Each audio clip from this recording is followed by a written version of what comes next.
दोस्तों, जब बात सबसे डरावने और भूतिया जगहों की आती है तब तमाम सारे लोग अपने अपने हिसाब से भूतिया जगहों का बखान करने लगते हैं। दोस्तों, वैसे तो भारत में तमाम सारे भूतिया स्थान, किले और रेलवे स्टेशन हैं, लेकिन जब बात सबसे डरावने और ख़तरनाक किले की आती है तब भानगढ़ किले का नाम सबसे पहले नंबर पर आता है।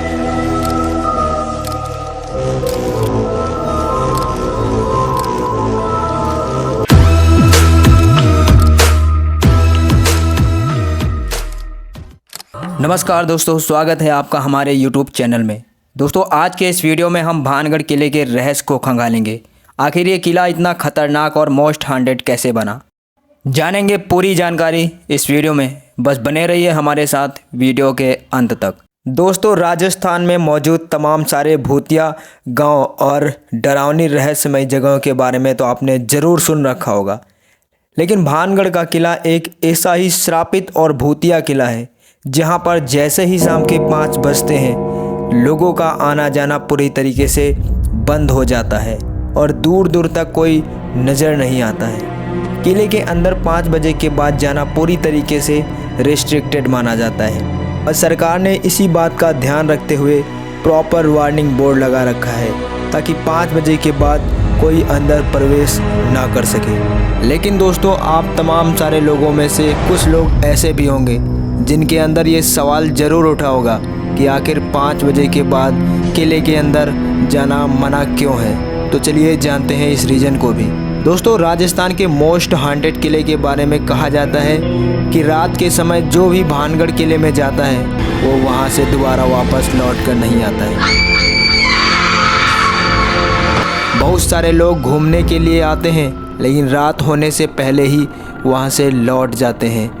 इस खौफनाक भूतिया किले का रहस्य ही कुछ ऐसा है कि अंदर जाने की कोई हिम्मत तक नहीं करता है और इसी का ध्यान रखते हुए आर्कियोलॉजिकल डिपार्टमेंट की कभी भी कोई हेड ऑफिस यहाँ पर नहीं बन सकी है। दोस्तों, भानगढ़ का किला राजस्थान के अलवर ज़िले में स्थित है। यह किला अरावली पर्वतमाला की पहाड़ियों से घिरा हुआ है। भानगढ़ का किला दिखने में जितना सुंदर है उतना ही डरावना और ख़तरनाक है। भानगढ़ किले को लोग भूतों का गढ़ या भूतों का बसेरा भी मानते हैं। रात के समय इस किले में भूतों की महफिल सजती है। किसी ज़माने में यह किला बहुत ही सुंदर और लुभावना हुआ करता था। चारों तरफ चहलकदमी और खुशहाली हुआ करती थी, लेकिन आज भानगढ़ का नाम सुनते ही लोग डर जाते हैं और दिमाग में तरह तरह के डरावने ख्याल उभरने लगते हैं। आखिर ऐसा क्या हुआ कि जहां कभी सुबह की शुरुआत मंदिर की घंटियों से शुरू होकर रात तवायफों के घुंघरुओं की झनकार से शुरू होती थी, लेकिन आज वहां रात के समय जाने से ही लोगों के दिल की धड़कनें रुक सी जाती हैं। हालांकि किसी ने भानगढ़ किले में भूतों को नहीं देखा है, लेकिन भानगढ़ के भूतों की कहानियाँ के चर्चे पूरी दुनिया में मशहूर हैं। भानगढ़ किले की गिनती most haunted places in the Asia में की जाती है। भानगढ़ का किला अपने बर्बाद होने के इतिहास और यहाँ की रहस्यमय घटनाओं के कारण पूरी दुनिया में सबसे डरावने जगहों में से एक है, जिसे देखने के लिए पूरी दुनिया से पर्यटक आते हैं और रात होने से पहले ही यहाँ से लौट जाते हैं। दोस्तों, यदि हम बात करें भानगढ़ किले के इतिहास के बारे में, तो भानगढ़ किले का इतिहास बहुत ही अनोखा है। इस भानगढ़ किले को सन 1573 में आमेर के महाराजा भगवंत दास ने अपने छोटे बेटे माधव सिंह के लिए बसाया था। भगवंत दास के 2 बेटे थे, माधव सिंह और मान सिंह। भगवंत दास का बड़ा बेटा मान सिंह, जो कि मुग़ल बादशाह अकबर के 9 रत्नों में से एक था। भगवंत दास के छोटे बेटे माधव सिंह ने 1583 में भानगढ़ किले को अपनी रियासत बना लिया और इसमें रहने लगे। माधव सिंह के 3 बेटे थे, सुजान सिंह, छत्र सिंह और तेजा सिंह। महाराजा माधव सिंह की मौत के बाद भानगढ़ किले का अधिकार सबसे छोटे बेटे छत्र सिंह को मिला, लेकिन महाराजा छत्र सिंह का एक ही बेटा था, अजब सिंह। अजब सिंह ने भानगढ़ को अपनी रियासत नहीं बनाया। भानगढ़ के पास ही उसने दूसरा नगर बसाया जिसका नाम उसने अजबगढ़ रखा और वहीं पर रहने लगा। अजब सिंह के 2 बेटे काबिल सिंह और जसवंत सिंह ने अजबगढ़ को ही अपनी रियासत बनाया, जबकि तीसरे बेटे ने भानगढ़ को अपनी रियासत बनाया और उसका शासक बना। भानगढ़ के शासक हरि सिंह के 2 बेटे मुग़ल शासक औरंगजेब के समकालीन थे। औरंगजेब की शरण में आकर दोनों बेटों ने हिंदुत्व का त्याग कर दिया और मुस्लिम धर्म को अपना लिया। धर्म परिवर्तन के बाद उन दोनों का नाम मोहम्मद कुलीज और मोहम्मद दहलीज रखा।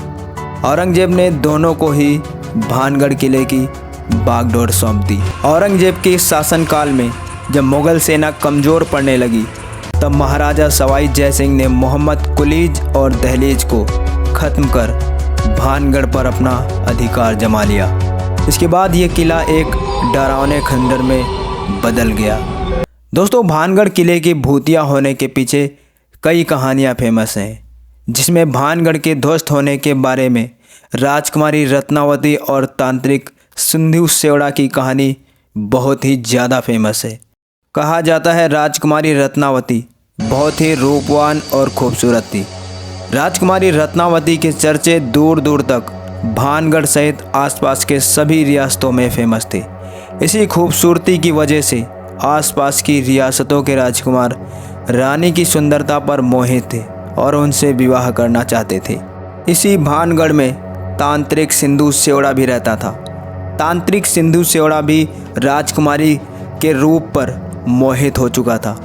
सिंधु सेवड़ा किसी भी हाल में राजकुमारी को हासिल करना चाहता था। एक बार की घटना है जब राजकुमारी अपने कुछ दासियों के साथ बाजार गई हुई थी और बाजार में एक इत्र की दुकान पर रुकी और इत्र खरीदने लगी। इतने में तांत्रिक सिंधु सेवड़ा की नज़र राजकुमारी रत्नावती पर पड़ी।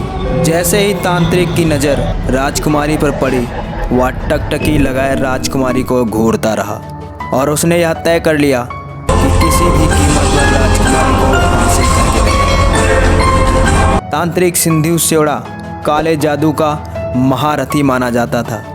राजकुमारी ने जिन इत्र की बोतलों को पसंद किया था, उनमें से एक बोतल तांत्रिक सिंधु सेवड़ा ने उठा ली और तांत्रिक सिंधु सेवड़ा ने उस बोतल पर काला जादू किया कि जो भी इस इत्र को लगाएगा वो तांत्रिक की ओर खींचा चला आएगा। तांत्रिक की इस हरकत का राजकुमारी को जरा भी अंदाज़ा नहीं लगा और दुर्भाग्य से राजकुमारी रत्नावती जी ने वही बोतल उठाई जिस पर तांत्रिक ने काला जादू किया था।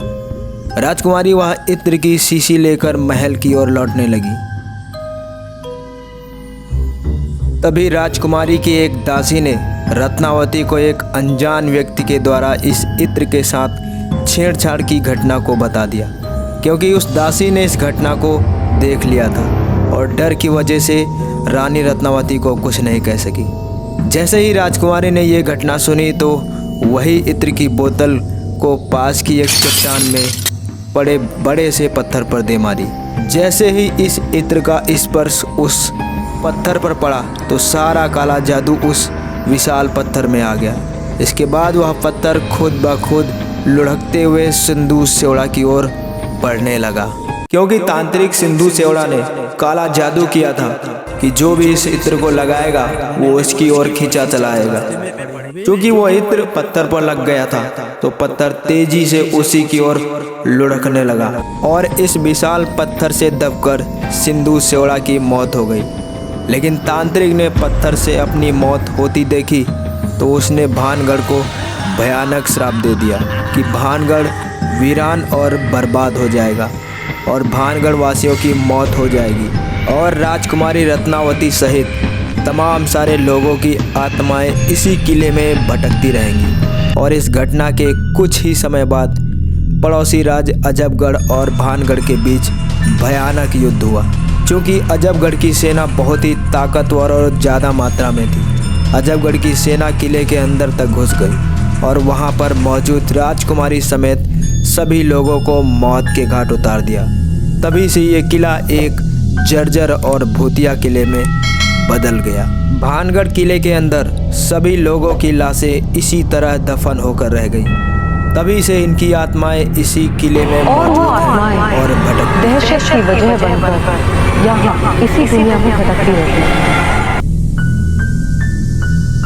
दरअसल किले के आसपास के लोगों ने अजीबोगरीब आवाज़ें आती हुई सुनी हैं और किले की तरफ जाने वाले लोगों के गायब होने की घटनाएं भी अक्सर सुनने को मिलती रही हैं। तभी से इन सभी घटनाओं के चलते आसपास के लोगों ने वहां की बस्तियां छोड़कर वहां से जाना ही मुनासिब समझा और देखते ही देखते यह किला खतरनाक और वीरान हो गया। तभी से लेकर आज तक ये किला ऐसे ही हॉन्टेड और ख़तरनाक वीरान स्थिति में मौजूद है। दोस्तों, इस किले के भुतहा होने के पीछे एक और कहानी प्रचलित है। कहा जाता है कि जिस समय यह किला बनाया जा रहा था तो इस किले के आसपास ही बाबा बालकनाथ नाम का एक साधु भी रहता था। उन्होंने महाराजा भगवंत दास को एक सूचना भिजवाई थी कि किला इतना ऊंचा ना बनवाए कि उस किले की परछाई उसकी कुटिया पर पड़े। लेकिन महाराजा भगवंत दास ने इस बात को ज़्यादा गंभीरता से नहीं लिया और जब यह किला बनकर तैयार हुआ तो किले की परछाई बाबा की कुटिया तक पहुंचने लगी। इससे परेशान होकर बाबा क्रोधित हो गए और उन्होंने श्राप दे दिया कि यह किला पूरी तरीके से तबाह और वीरान हो जाएगा। और लोगों का मानना है कि आगे चलकर ऐसा ही हुआ और यह किला पूरी तरीके से खतरनाक और भूतिया हो गया। धीरे धीरे लोगों ने इस किले के आसपास रहना छोड़ दिया। तब से लेकर आज तक यह किला भूतिया और डरावना है। लोगों ने रात में तरह तरह की अजीबोगरीब आवाज़ें आती हुई सुनी हैं और यही मेन वजह है जिसकी वजह से कोई भी रात में इस किले के अंदर प्रवेश नहीं करता। आज भी यह किला वीरान, जीर्ण और ध्वस्त स्थिति में पड़ा है। लोग कहते हैं कि रात के समय भानगढ़ किले से अजीबोगरीब चीखने चिल्लाने की आवाज़ें आती हैं। भानगढ़ का किला आत्माओं का किला है। कहा जाता है कि रात के समय ये आत्माएं वापस से अपना पुराना भानगढ़ किला पहले जैसा बसा लेती हैं। इन बातों में कितनी सच्चाई है लोगों को नहीं पता, लेकिन पुरातत्व विभाग ने खोजबीन करने के बाद इस किले को पूरी तरीके से लोगों के लिए असामान्य बता दिया और एशिया के मोस्ट हांटेड जगह में से एक घोषित कर दिया और प्रॉपर वार्निंग बोर्ड भी लगा दिया जिस पर साफ साफ लिख दिया कि सूर्योदय से पहले और सूर्यास्त के बाद वर्जित है किले में प्रवेश करना। तो दोस्तों, ये है भानगढ़ किले का रहस्य। आई होप ये वीडियो आपको पसंद आया होगा। ऐसे ही रहस्यमय और अनसुलझे रहस्यों को जानने के लिए हमारे चैनल को सब्सक्राइब कर लें और वीडियो को भी लाइक कर दीजिए। मिलते हैं दूसरे ही ऐसे रहस्यमय वीडियो के साथ। तब तक के लिए जय हिंद।